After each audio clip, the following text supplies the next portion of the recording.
okay, here we are at the World Championships in Richmond, USA.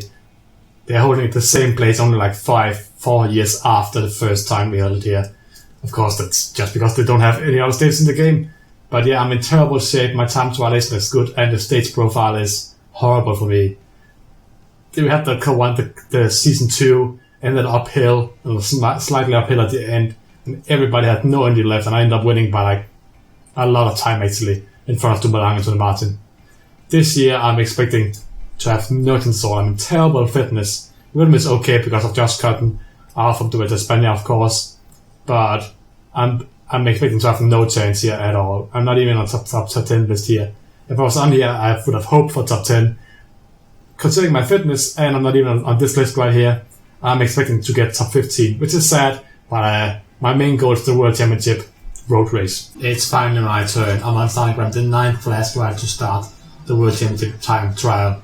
The worst thing about the World Championship time trial is you have no idea how far behind you are, apart from looking at the kilometer amount, because there's no time checkpoints anywhere during the race apart from the finish line.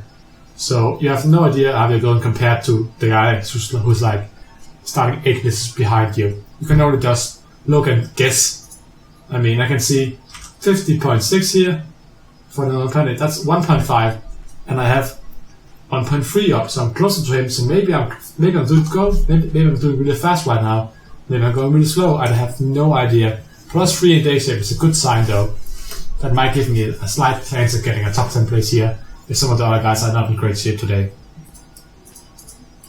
But for now, this is pretty boring because it's so flat, and I don't really see any point in just saving energy to the end of the race.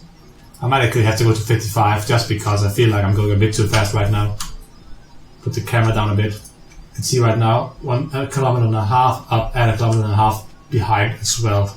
So about the same distance to both riders. He will probably gain some time on me, this guy, now, since I've just slowed down my pace quite a bit at the moment. And of course I have no idea of checking apart from pausing. 34.3, 1.9 kilometer and 1.2 kilometers, so I'm pretty far behind now actually. My teammate actually first being Taylor Finney, but now beaten by 2 minutes by Luke Durbridge. That's crazy, beaten by 2 minutes. Ryan Dennis, of course, the captain for the Australian team, so he might even lost some credit actually in first. I even think didn't I beat him in the Vuelta a España in the time trial? I think I did, so that's pretty annoying that he actually managed to sneak himself in there. Now I have almost 3 kilometers up to Brandl here, and 300 meters down to say the Belgian rider from Movistar. But I am accelerating now, and hopefully, I'm hoping this is the trend with every rider, that they're going so fast at the beginning that they maybe die out at the end. Or maybe I've just tried to save energy for nothing, but it's my only chance. I think it's going to overtake me now. I still have around 2.6 kilometers up. Let's see, Warren Dennis is going really fast right now. Anybody else we can look at? Not really. Gregory Daniel is almost catching Atkin from the English-British team. I like this angle because you can see myself from up front and how I'm doing compared to this Belgian rider right here. Seems like I'm just keeping distance at the moment. Go at 65 here now.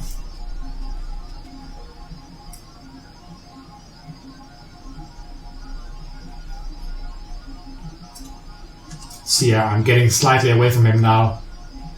Now about 500 meters ahead. Still 2 kilometers up to Brandl though. So I'll probably end up losing by doing this instead of just going on 60 or something like that all the way long. But I felt like I was losing energy by doing that. Let's see. Still 2 kilometers up.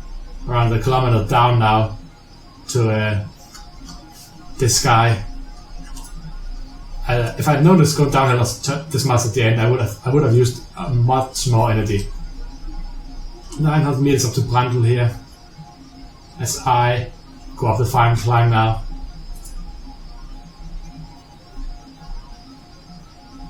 And sprint across the finish line.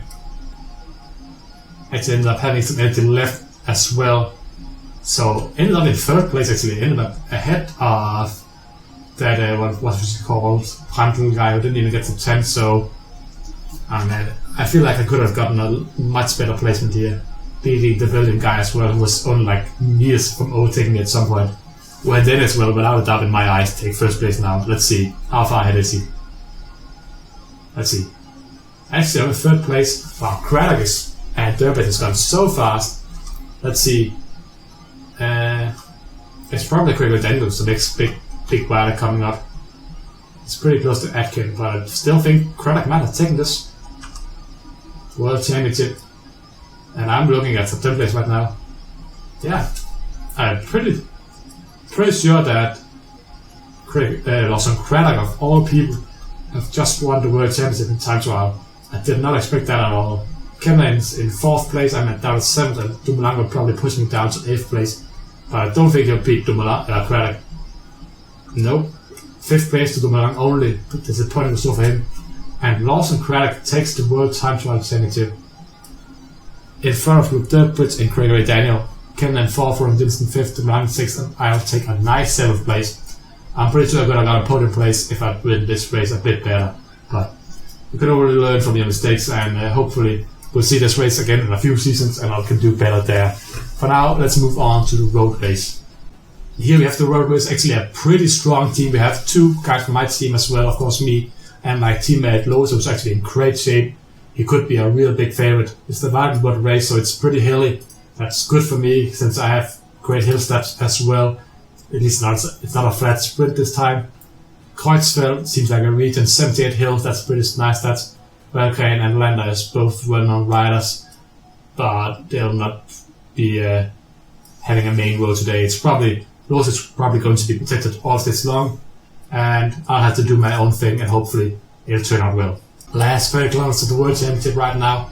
The French Italian and Belgian team have been leading all day long, but they've set 2 of their, not the captains, but the weaker riders from Montpellier. Strong rider, 82 hill stats, and Team Velez 81. Still have, of course, Alaphilippe, and I think the captain of the Belgian team is Chispino. Even though he's not as great in the hills, he's a better sprinter at the end, so I think they're working for him. At least they say so according to the list here. I, of course, have to have some kind of miracle. I'm already losing energy here. We still have 2 more times going up this final climb. It's going a bit slow now, which is a good sign for me. Getting my pulse below 140, which is the mark where you actually start regaining energy again. You can see now the German team moving up as well. I don't even know who they have. Julberg, 79. Never really heard of him before, but apparently the captain for today's race. I have to just get a head start into the final climb. And Philippe is the massive favorite for today's race. We're getting into the second last passage of the climb now. This is the same climb as the final climb. It does end downhill, but it is pretty similar to let's see, probably Liège actually. It's a race I would compare to mostly. 85 up here. Please be in the front group. Okay, I'm still in the front group. That's so important for me at this point. So now it's just about getting to the last climb with as much energy as possible. And can I move forward a bit here? It's difficult because my pulse is already high, and I wouldn't like to lose more energy at this point. French, Belgian, and Italian team still working together.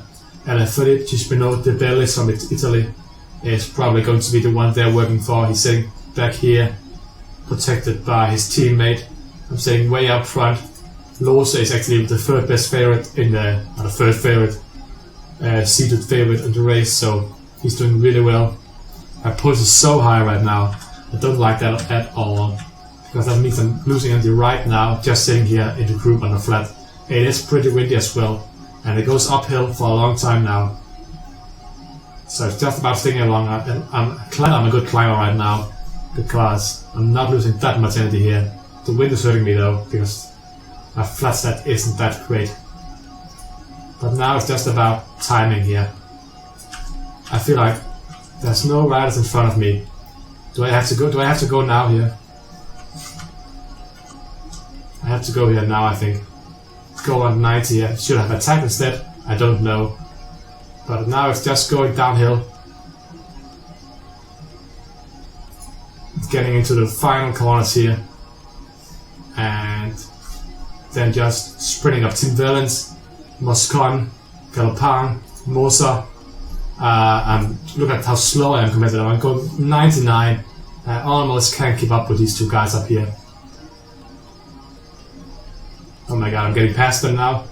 99, but I don't think I have enough energy to do. No!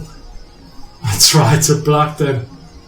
Landa took 4th place. Landa took 4th place, and I take 5th. Bronze medal as my best result so far in the World Championships. If I attacked, maybe I got a little gap. But that was surprisingly close for me actually winning the World Championship. I'm pretty disappointed now. Because I got that, I had that. I was so close to having that. Moscon actually ended up winning from Astana in front of Team Valens, so they didn't even go with a flip getting a top place at all. They ended up 6th place. That has to be disappointing for the French riders. And here are the results of the World Championship. I sadly didn't win it this time. I will try again next year, of course. I'm pretty sure I actually lost the race for Team Valens again because I'm pretty sure I rode in front of him and blocked him off so Moscon could sprint past both him and me. So it's pretty difficult to block 2 riders and end up costing Valens the victory, as well as myself, of course, but I didn't have a chance anyway. Landa took 4th place, which is a real surprise, beating all of these riders. 72 hill, 78 sprint. He managed to get over the hill, and then his sprint was just simply better than everybody else in the peloton. So really surprising victory for our victory in the bunch sprint from him there.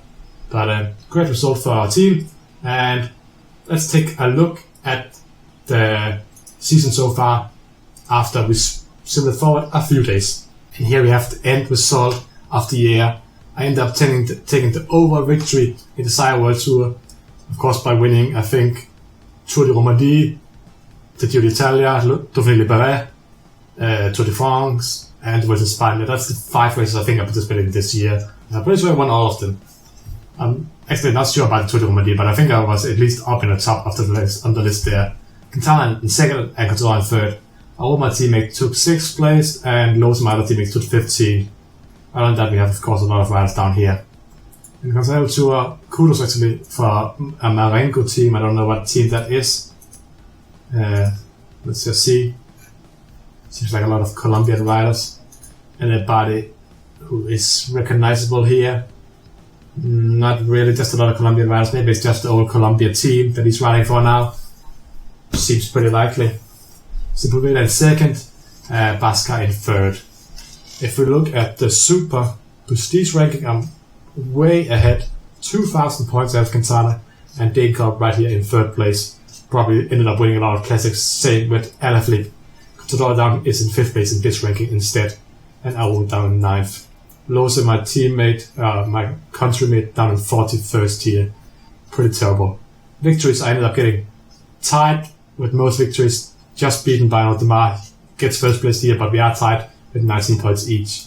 Kukar in 3rd, Quintana in 4th place. And that's it for the individual rankings. Teams rankings, we ended up getting beat by Astana.